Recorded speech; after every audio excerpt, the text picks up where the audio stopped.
Pag-aaral sa ating mga batas. Libre, walang bayad. Hashtag may batas pala. Alam nyo ba, ang away kapitbahay ay dapat idaan muna sa barangay. Ayan, at hindi lahat sa isang barangay ay magkaaya ang mga magkakapitbahay. May ilan na talagang simpleng away lang, away basura, away bata lamang, ay nag-uugat na ng away. Yung amoy lang ng mga alaga, yung dumi, pinag-aawayan. Kaya anong sabi nga, mga hidwaan at sigawan, parang teleserye, walang katapusan.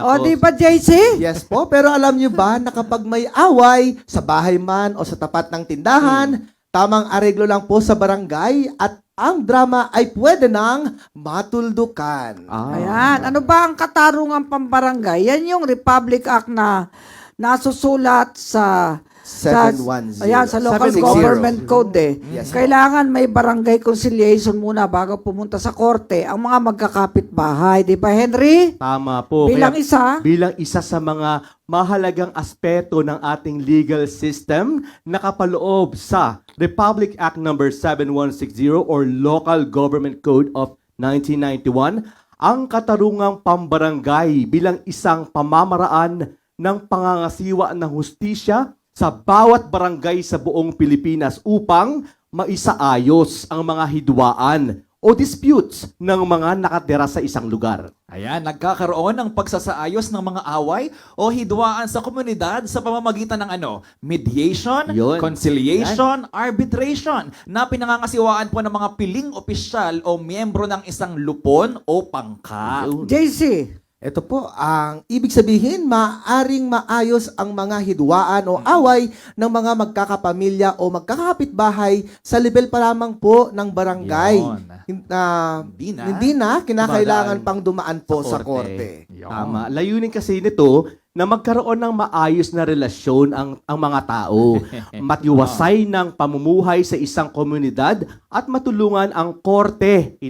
Patulungan ang korte na mabawasan ang mga kaso nito tungo sa mas mabilis at epektibong pangangasiwa ng hustisya sa ating bansa. Yun, yung mga dockets mabawasan. Yeah. Eh, yung ano ba yung mga kasong pwedeng pag-usapan sa barangay? Ayan po, sa ilalim ng revised katarungang pambarangay law na nakapaloob po sa RA 7160, lahat ng uri ng hidwaan o away, civil and criminal in nature na mga partido na naninirahan sa parehong lungsod o munisipyo ay maaaring pwede iareglo pala. sa barangay. Ayan. Ayon po sa isang handbook na ipinalabas ng Department of Interior and Local Government or DILG, ilan lamang sa mga kaso o away ng mga magkakapitbahay na maaaring ipabarangay at kung maaari ay hindi na po paabutin sa korte ay ang mga sumusunod. Yan. Alarms and scandals. Yung pag-ano yan yung bigla ka na lang, Nambubulabog po, mambubulabog, mag-iskandalo. O yan. Mga lasing, At di ba? saka yung nagpapatugtog ng malalakas. Malakas. Bigla na lang. Gabi. Alas 12 ng Sintonado. gabi.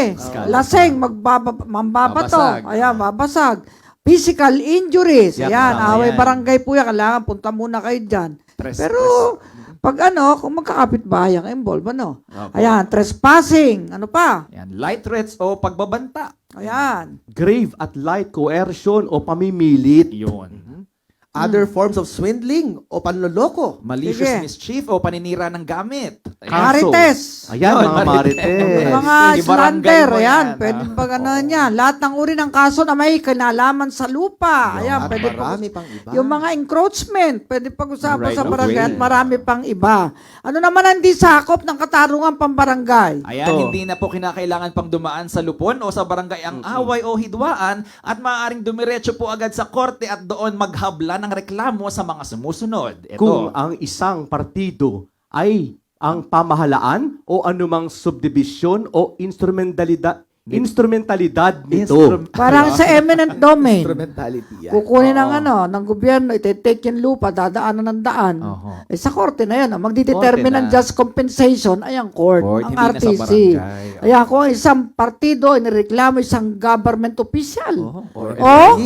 Yan. At Opo. ang di, Pagkakaunawaan po ay nauugnay po sa pagganap po ng kanyang tungkulin na opisyal. Ayan. Kaya kung ang hindi pagkakaunawaan, buti na lang bionic yung mata ko, ay nasa sangkot ng mga lupa ay na matatagpuan sa iba't ibang Ibang lungsod. lugar. Hindi magkatabi. Oo. Yung magkakalayo yan eh. Magkaibang Kaya lugar. nga, Municipalidad. susunod na slide natin, sinasabi ko ang isang partido ay korporasyon. Hindi din. Ayan, mga away na kinasasangkutan ng mga partido na aktual na naninirahan sa mga barangay ng iba't ibang lungsod. Yun. Ayan. Maliban kung ang mga naturang barangay ay magkakadikit at ang mga partido ay sumang-ayon na isumiti ang kanilang mga hidwaan sa isang maayos na pag-aayos ng isang naaangkop na lupon. Ano Ayun. pa?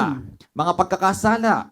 Mga krimen. Oo. Ayan. Na talaga namang masasabing Walang hinos. private offended O, party. pwede diretso sa piskalya, sa pulis, sa SOCO. Ayun, Punta na diretso agad. files. Sa NBI. Ayan. Proseso ng pag-aayos sa barangay.